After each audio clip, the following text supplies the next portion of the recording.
What the heck is an earnest money deposit when you buy a home? Well, watch this short video to learn 5 things about earnest money deposits.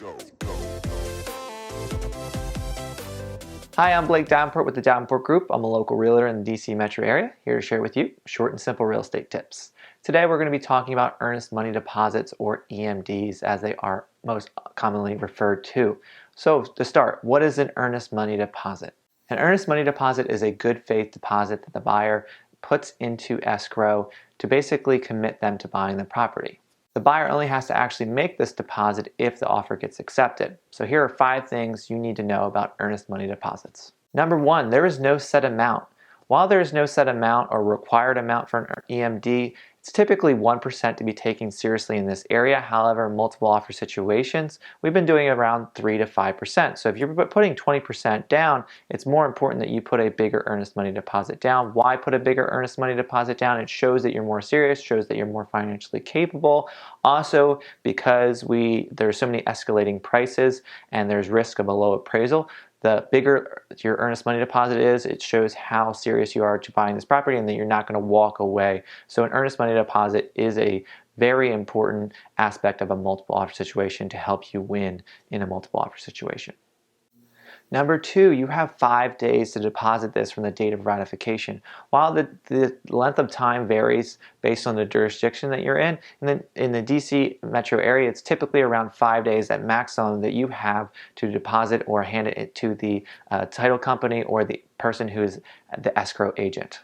Number 3, your contingencies protect the EMD. So if you have a home inspection contingency and you say you don't want to buy the property anymore, if you back out via the home inspection contingency, that money is returned to you. So the contingencies protect your EMD. Also, if you're buying a property in an HOA or condo association and you back out via the HOA or condo docs, as long as you're within that period, the earnest money deposit is returned to you. As soon as your contingencies are over and you have no more protection, then if you wanted to back out of the contract, then you would have to forfeit the EMD. We've never had a client lose an earnest money deposit, so it's typically protected a lot of the times, but if you say the day before closing you want to back out, you probably are going to have to forfeit the earnest money deposit. Number 4, so your earnest money deposit gets applied to your down payment and closing costs. So it's not an extra cost when buying your home. It's just, say if you needed $50,000 to buy the home completely for the down payment and the closing costs, and you say you did a $10,000 earnest money deposit, you would need $40,000 to wire at the end at closing. So it gets applied to that end balance.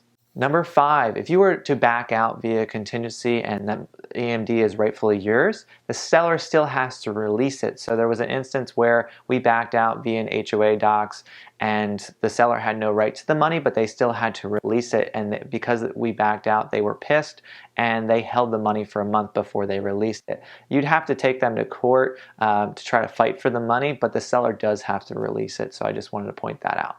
So there you have it. That's all you need to know about earnest money deposit. Again, it's like a security deposit that gets put in escrow when you buy a home to commit you as a buyer to moving forward in the transaction. To recap, the 5 things you need to know about earnest money deposits. They are: number 1, there's no set amount. Number 2, you have 5 days to get it into escrow. Number 3, the contingencies protect your earnest money deposit. Number 4, it gets applied to your down payment and closing costs. And number 5, the sellers have to release it when you back out of the contract. If you like this video, please click the like icon or leave us a comment below. If you haven't done so already, please click the subscribe button or the bell icon to be notified of our next video. But thanks again for checking out this week's real estate tip on earnest money deposits. Bye-bye.